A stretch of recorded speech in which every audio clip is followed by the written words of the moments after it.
நடைபெற்று கொண்டிருக்கிறது தமிழ்நாட்டில். தயவு செய்து இந்த டிவிக்கு வந்திருக்கா பாருங்க, அவனை நம்பிடாதீங்க, தயவு செய்து நம்பிடாதீங்க. எனக்கு எந்த சுயநலமும் இல்லை எந்த ஒரு நோக்கமும் இல்லை. திமுகவும் இல்லை. ஆனால் திமுக நல்லபடியாக பார்த்துக்கிட்டு இருக்காங்க. எல்லா மக்களையும் நீதமாக நடக்கிறார்கள்.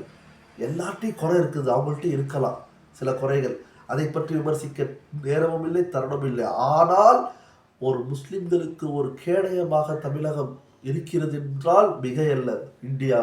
இந்தியாவுடைய சூழ்நிலை மிக மோசமாக இருக்குது. மற்ற மாநிலங்களை பார்க்கும்பொழுது யூபிலாம் வெளியே சஜிதா பண்ண முடியாது. உடனே வழக்கு பதிவு செய்யப்படுகிறது, தடியடி நடத்தப்படுகிறது.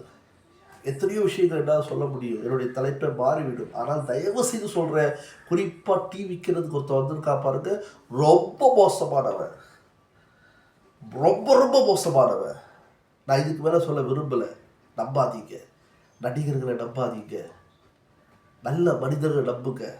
நல்ல மனிதர்கள் கூட தவறு செஞ்சுருப்பாங்க, நான் எல்லாரும் புனிதர்கள் சொல்லவில்லை. இருந்தாலும் இப்போ தமிழ்நாட்டில் இருக்கக்கூடிய அரசியல்வாதிகளில் திமுக ஒரு நல்ல ஒரு கட்சியாக இருக்கிறது என்பது என்னுடைய சார்பாக இருக்கக்கூடிய நல்ல அபிப்பிராயமாக இருக்கிறது. விரும்புகிறவங்க எடுத்துக்கங்க. தயவு செய்து முஸ்லீம்களை கஷ்டப்படுத்துறாதீங்க. நீங்கள் போடுற ஓட்டு முஸ்லீம்கள் பாதுகாப்பாக இருக்க வேண்டும். ஒருவேளை முஸ்லீம்கள் எந்த இடத்தில் பாதுகாப்பாக இல்லையோ அந்த இடம் அழிந்துவிடும். நல்லா ஞாபகம் வச்சுக்கோங்க. இஸ்ரேல் பாலஸ்தீனத்தை அழிச்சா